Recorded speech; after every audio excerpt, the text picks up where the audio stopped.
compañeros hasta que le ordenaron renunciar a su fe. Como no aceptó, lanzaron sobre él una lluvia de flechas, pero sobrevivió y siguió anunciando a Cristo sin miedo. Finalmente lo azotaron hasta matarlo. San Francisco de Asís, siendo muy joven y lleno de sueños, escuchó el llamado de Jesús a ser pobre como él, a restaurar la iglesia con su testimonio. Renunció a todo con alegría y él es el santo de la fraternidad universal, el hermano de todos, que alababa al Señor por sus criaturas. Murió en 1226. Santa Juana de Arco nació en 1412. Era una joven campesina que, a pesar de su corta edad, luchó para defender a Francia de los invasores. Incomprendida por su aspecto y por su forma de vivir la fe, murió en la hoguera. El beato Andrés Puyen era un joven vietnamita del siglo XVII. Era catequista y ayudaba a los misioneros. Fue hecho prisionero por su fe y, debido a que no quiso renunciar a ella, fue asesinado. Murió diciendo: Jesús. En ese mismo siglo, Santa Catalina de Cahuita, una joven laica nativa de América del Norte, sufrió una persecución por su fe y huyó caminando más de 300 kilómetros a través de bosques espesos. Se consagró a Dios y murió diciendo: Jesús, te amo. Santo Domingo Sabio le ofrecía a María todos sus sufrimientos cuando San Juan Bosco le enseñó que la santidad supone estar siempre alegres. Abrió su corazón a una alegría contagiosa. Procuraba estar cerca de sus compañeros más marginados y enfermos. Murió en 1857 a los 14 años diciendo: ¡qué maravillas estoy viendo! Santa Teresa del Niño de Jesús nació en 1873. A los 15 años, atravesando muchas dificultades, logró ingresar a un convento carmelita. Vivió el caminito de la confianza total en el amor del Señor y se propuso alimentar con su oración el fuego del amor que mueve a la iglesia. El beato Caferino Namuncura era un joven argentino, hijo de un destacado cacique de los pueblos originarios. Llegó a ser seminarista salesiano, lleno de deseos de volver a su tribu para llevar a Jesucristo. Murió en 1905. El beato Isodoro Bacanja era un laico del Congo que daba testimonio de su fe. Fue torturado durante largo tiempo por haber propuesto el cristianismo a otros jóvenes. Murió perdonando a su verdugo en 1909. El beato Pier Giorgio Frassati, que murió en 1925, era un joven de una alegría contagiosa, una alegría que superaba también tantas dificultades de su vida. Decía que él intentaba retribuir el amor de Jesús que recibía en la comunión, visitando y ayudando a los pobres. El beato Marcel Caillaux era un joven francés que murió en 1945. En Austria fue encerrado en un campo de concentración donde confortaba en la fe a sus compañeros de cautiverio, en medio de duros trabajos. La joven beata Chiara Bandano, que murió en 1990, experimentó cómo el dolor puede ser transfigurado por el amor.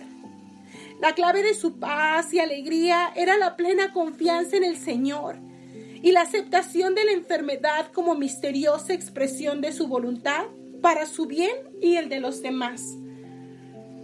Que ellos también y muchos jóvenes que quizá desde el silencio y el anonimato vivieron a fondo el Evangelio, intercedan por la iglesia para que esté llena de jóvenes alegres, valientes y entregados, que regalen al mundo nuevos testimonios de santidad.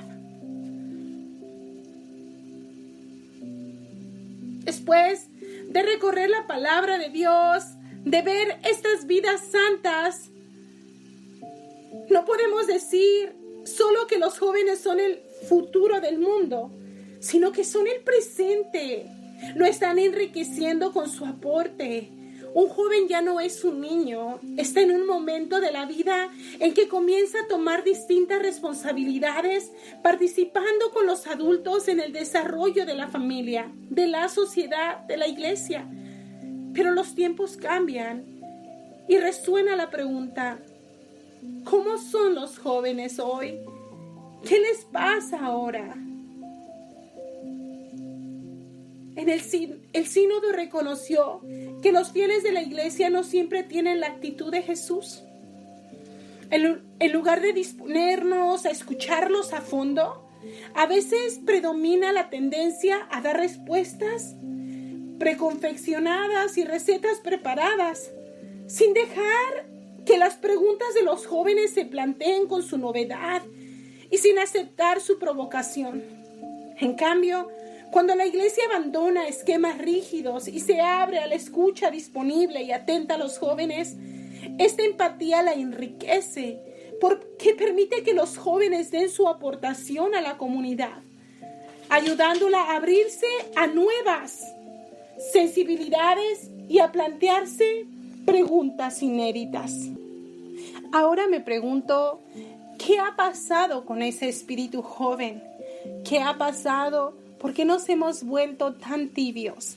¿Por qué no defendemos la fe como debería de ser? ¿Por qué no ponemos nuestras posturas y decimos, yo no celebro esto porque yo celebro la vida, yo no celebro la muerte? ¿Por qué nos dejamos arrastrar por las corrientes y muchas veces pensamos o llegamos a tener incluso pensamientos protestantes?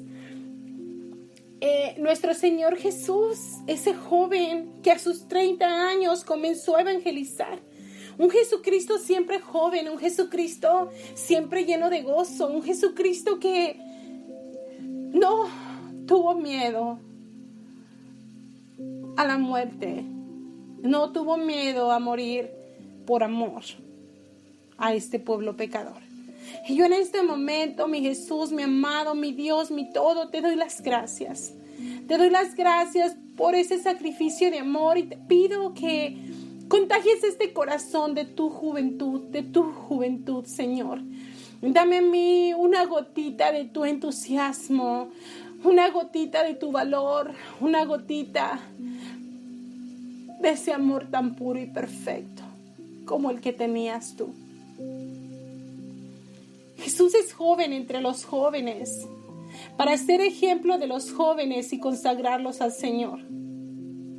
Por eso el sínodo dijo que la juventud es una etapa original y estimulante de la vida, que el propio Jesús vivió santificándola.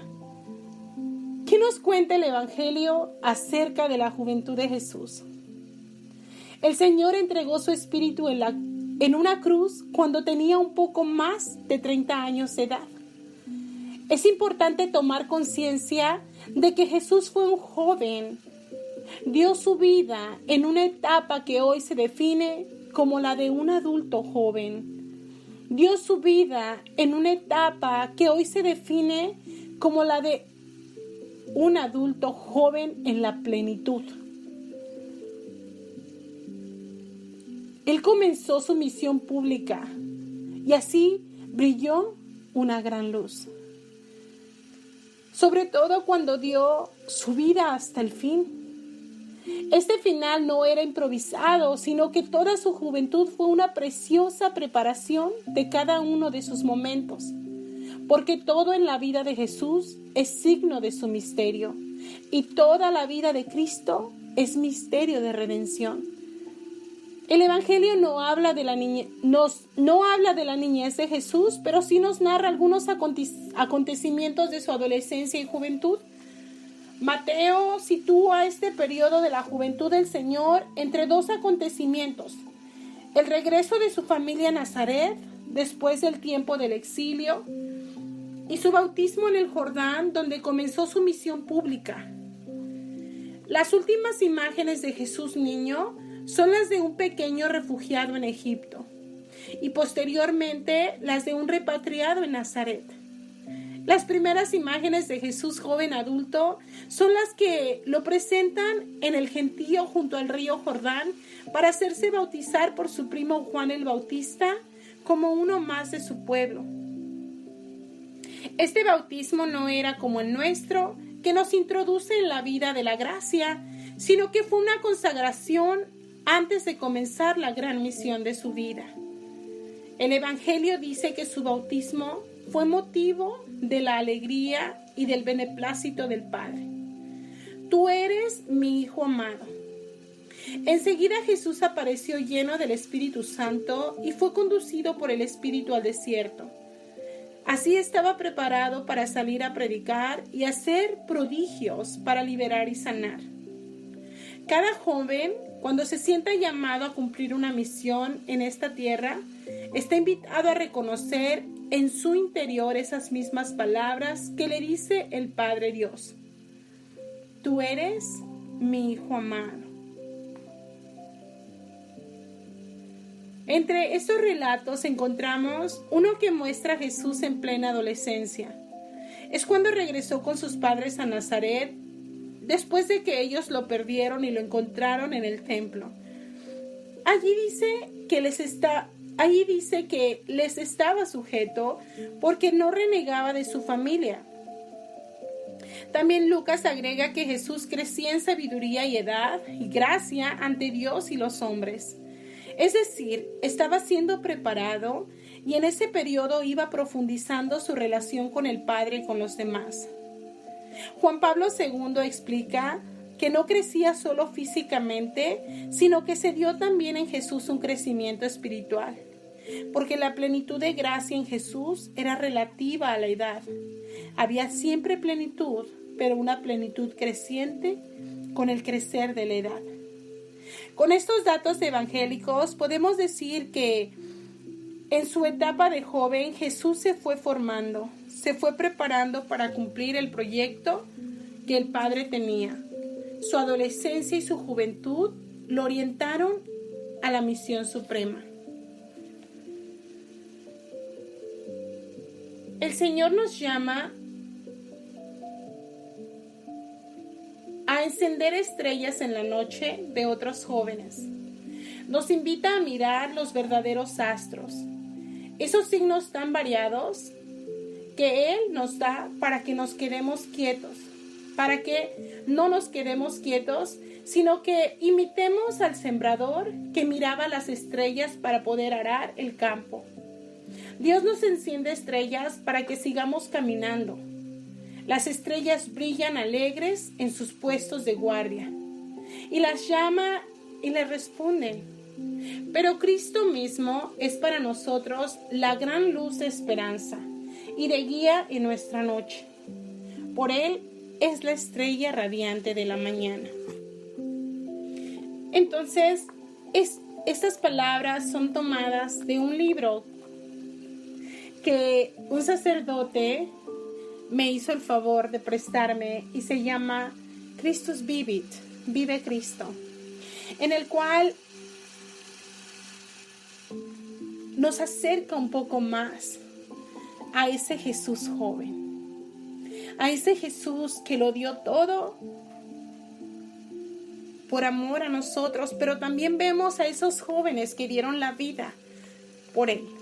Esos jóvenes que no tuvieron miedo de predicar el Evangelio, que no tuvieron miedo de defender sus creencias. No importaba que les dijeran que se callaran, que no hablaran más. Ellos siempre hablaron y defendieron su fe porque creían verdaderamente en Cristo, porque amaban verdaderamente a Cristo y porque Cristo vivía en su corazón. En este libro también nos narra la vida de una María joven por el cual, a través de un sí de San María joven, nuestro amado Redentor llegó a este mundo.